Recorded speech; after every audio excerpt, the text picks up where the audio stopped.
নমস্কার বন্ধুরা, পৌরাণিক কথায় আপনাদের সবাইকে স্বাগত।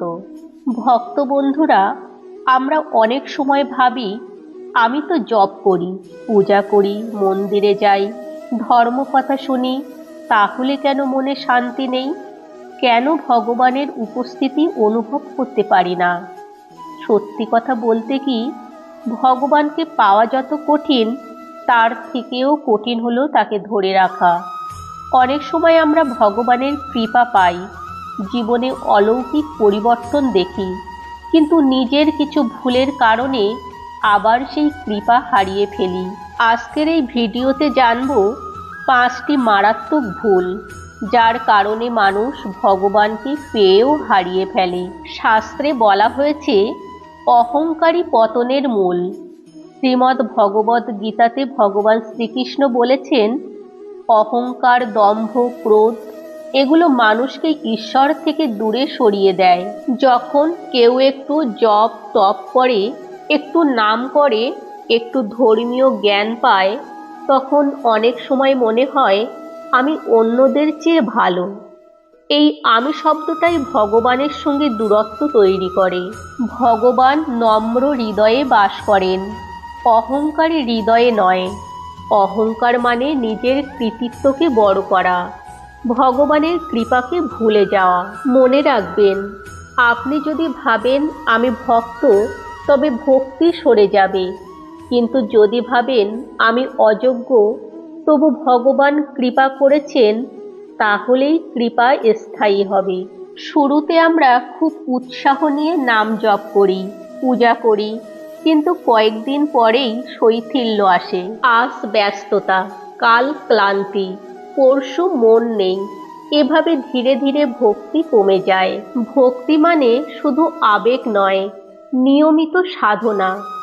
একদিন না করলে কিছু হবে না, এমন ভাবতেই ধ্বংস শুরু। অর্জুন যদি একদিন তীর ধনুক ছেড়ে দিতেন, তবে কি মহাভারতের যুদ্ধে জয় পেতেন? না, কারণ শক্তি ধরে রাখতে নিয়ম দরকার। আপনি যদি প্রতিদিন নাম জপ করেন, ভগবানের সঙ্গে সংযোগ থাকবে, কিন্তু যদি মাঝে মধ্যে করেন, সংযোগ দুর্বল হবে। ভগবান দূরে যান না, আমরাই দূরে সরে যাই। এটি সবচেয়ে ভয়ঙ্কর ভুল। শাস্ত্রে বলা হয়েছে ভগবানকে অপমান করলে তিনি ক্ষমা করতে পারেন, কিন্তু তার ভক্তকে অপমান করলে তিনি খুব কষ্ট পান। দুর্যোধন ভগবানকে মানতেন না, কিন্তু পাণ্ডবদের প্রতি বিদ্বেষই তার পতনের কারণ হয়েছিল। আবার ভাবুন, প্রহ্লাদকে কষ্ট দেওয়ার জন্য হিরণ্যকশিপুর কি পরিণতি হয়েছিল।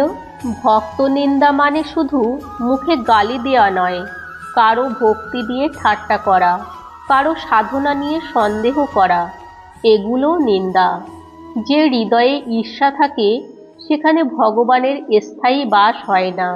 অনেক সময় জীবনে ভালো কিছু ঘটলে আমরা বলি এ তো স্বাভাবিক। চাকরি পেলাম নিজের যোগ্যতা, রোগ ভালো হলো ডাক্তার ভালো ছিল, বিপদ কেটে গেল ভাগ্য ভালো। কিন্তু ভগবানের কৃপা কোথায় দেখলাম? যখন আমরা কৃপাকে স্বাভাবিক ভাবি, তখন কৃতজ্ঞতা হারিয়ে যায়, আর কৃতজ্ঞতা হারালে ভক্তিও শুকিয়ে যায়। দ্রৌপদী যখন সভায় অপমানিত হচ্ছিলেন, তখন প্রথমে নিজের শক্তিতে আঁচল ধরেছিলেন, কিন্তু যখন 2 হাত তুলে সম্পূর্ণভাবে কৃষ্ণকে ডাকলেন, তখনই অলৌকিক কৃপা এলো। পুরো সমর্থন না হলে কৃপা টেকে না। এটি আজকের যুগের বড় সমস্যা। মন্দিরে গিয়ে আমরা ভক্ত, বাড়িতে এসে আমরা রাগী, হিংসুক, স্বার্থপর। বাইরে নাম জপ, ভেতরে লোভ, ক্রোধ। এই দ্বৈত জীবন ভক্তকে ধ্বংস করে। শ্রীমদ্ ভগবত পুরাণে বলা হয়েছে, ভক্তি মানে চরিত্রে পরিবর্তন। যদি নাম জপ করার পরও রাগ না কমে, অহংকার না কমে, তবে বুঝতে হবে কোথাও ভুল হচ্ছে। ভগবান আমাদের অভিনয় নয়, আন্তরিকতা চান। এখন প্রশ্ন, এই 5টি ভুল এড়াবো কিভাবে? 1. প্রতিদিন আরতু পর্যালোচনা করুন। আজ আমি কোথায় ভুল করলাম। 2, অন্তত 10 মিনিট নির্দিষ্ট সময়ে নাম জপ করুন। 3, কারো নিন্দা করার আগে একবার ভাবুন, সে কি ভগবানের সন্তান নয়। 4, প্রতিদিন অন্তত একবার বলুন, প্রভু, তোমার কৃপা ছাড়া আমি কিছুই নই। 5, ভেতরে ও বাইরে একই মানুষ হন।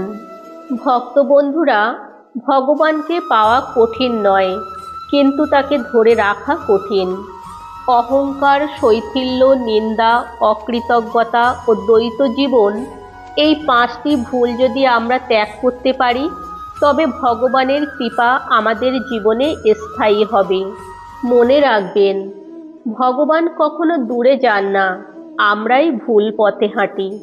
আজই সিদ্ধান্ত নিন, আমি ভগবানকে পেয়েও হারাবো না, আমি তার কৃপা আঁকড়ে ধরবো আজীবন।